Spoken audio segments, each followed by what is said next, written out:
Setiap orang menginginkan kebahagiaan dan tidak seorang pun menginginkan kesengsaraan dalam kehidupan ini. Namun nyatanya tidak setiap orang yang ingin bahagia mengetahui jalan yang harus ditempuhnya untuk sampai kepada kebahagiaan itu. Maka pada kesempatan pertemuan kali ini saya ingin menyampaikan sebuah hadis dari junjungan kita baginda Nabi besar Muhammad sallallahu alaihi wasallam yang termuat dalam kitab Mukhtarul Ahadits An-Nabawiyah, di mana beliau bersabda, arba'un min sa'adatil mar'i. Ada 4 perkara yang merupakan tanda dari orang bahagia. Saya mau tanya, di antara saudara-saudara yang hadir di sini, apa ada yang kepengen jadi orang sengsara? Seluruhnya tentu ingin mendapatkan kebahagiaan. Maka menurut resep dari Nabi kita, tanda orang bahagia itu 4. Jadi kalau saudara ingin bahagia harus mempunyai 4 perkara ini. Yang pertama, orang bahagia itu kata Nabi, darun wasi'un. Punya rumah biar bagus asal gede. Enak ngaturnya. Daripada sudah punya rumah kecil, adanya di pinggir kali, gubuk, kalau hujan bocor, miring lagi, kiamat. Loh, kalau gitu Islam materialis dong. Hadis ini boleh diartikan dengan makna hakiki, arti yang sebenarnya. Boleh diartikan dengan makna majazi, arti kiasan. Kalau dia diartikan dengan arti kias, maka yang dimaksud darun wasi'un ay qalbun wasi'un. Rumah yang luas tidak lain daripada hati yang lapang. Karena di situ kunci kebahagiaan yang sebenarnya. Walaupun kita cuma tinggal di petak berukuran 2 kali 3 meter, kalau hati kita luas-luas rasanya rumah itu. Tapi biar rumah kita halamannya saja puluhan ribu hektar, ada kolam renangnya, kamar tidurnya tidak lagi terhitung. Kalau hati yang menempati rumah itu sempit, maka akan terasa sempit jugalah rumah itu. Tempat bergantungnya tidak lain adalah hati.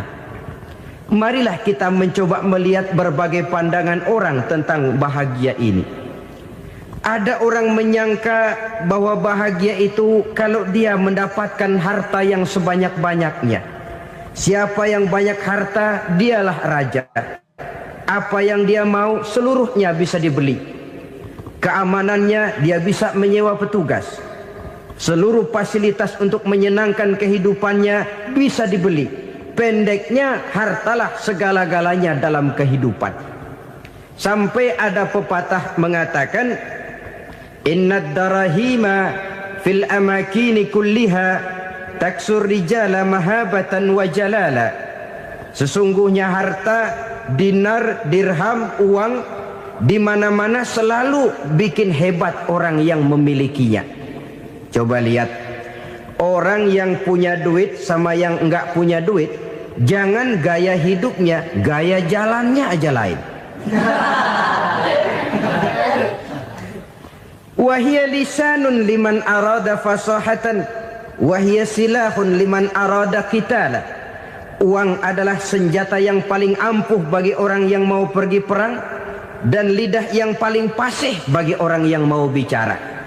Kalau bicara dengan lidah macet, cobalah bicara dengan harta, lancar. Sampai ada pepatah demikian, segalanya bisa diatur dengan harta. Maka di kalangan orang yang berpandangan semacam itu, seluruh kegiatan hidupnya hanya terfokus kepada bagaimana mengumpulkan harta yang sebanyak-banyaknya.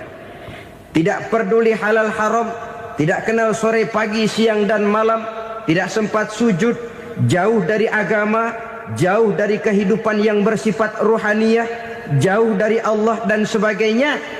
Sampai dalam Al-Quran dikelompokkan dalam kelompok yang dinamakan lumazah.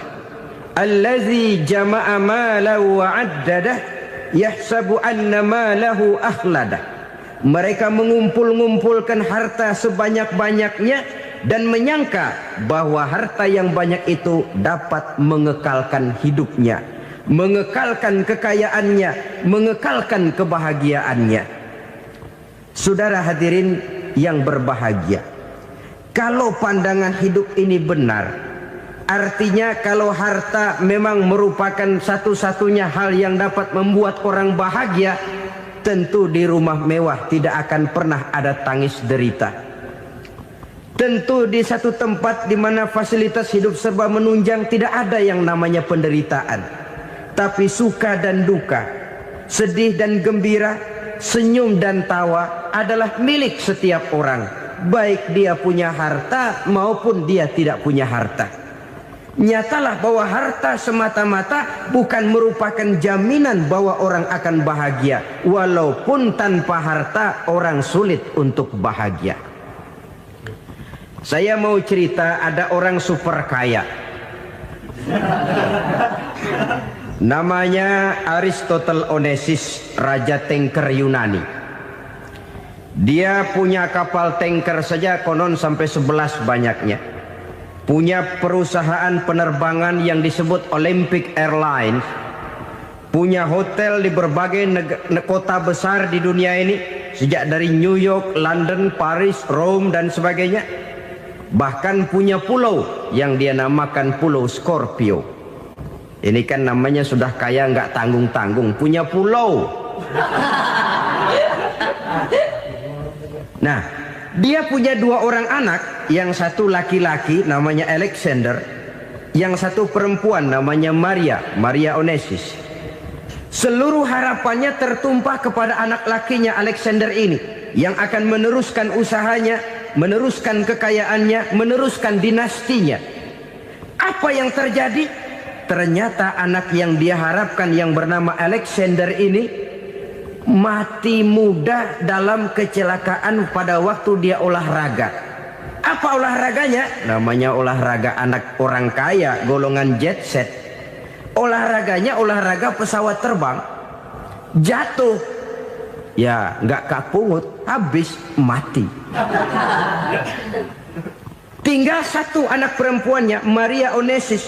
Tapi anak perempuan ini juga malah urakan. Terakhir dia pacaran, bahkan kemudian kawin sama orang Rusia. Rupanya Aristotle Onesimus ini broken.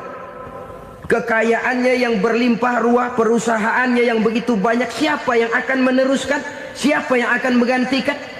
Sampai kemudian dia mengurung diri di Pulau Scorpio dan mati di sana secara mengenaskan. Seorang multi jutawan, seorang yang super kaya, mati menyendiri di pulau sepi. Ibarat kata pepatah, anak ayam mati di lumbung. Bukan kekurangan makanan, keurugan makanan. Begitu kehidupan Aristotle Onesimus. Dan banyak orang-orang yang sudah demikian kaya sampai dibingungkan oleh kekayaannya sendiri. Telusurilah kehidupan David Rockefeller misalnya, Henry Ford misalnya, Adnan Khashoggi misalnya. Multi jutawan yang kadang-kadang dibuat keder oleh kekayaannya sendiri.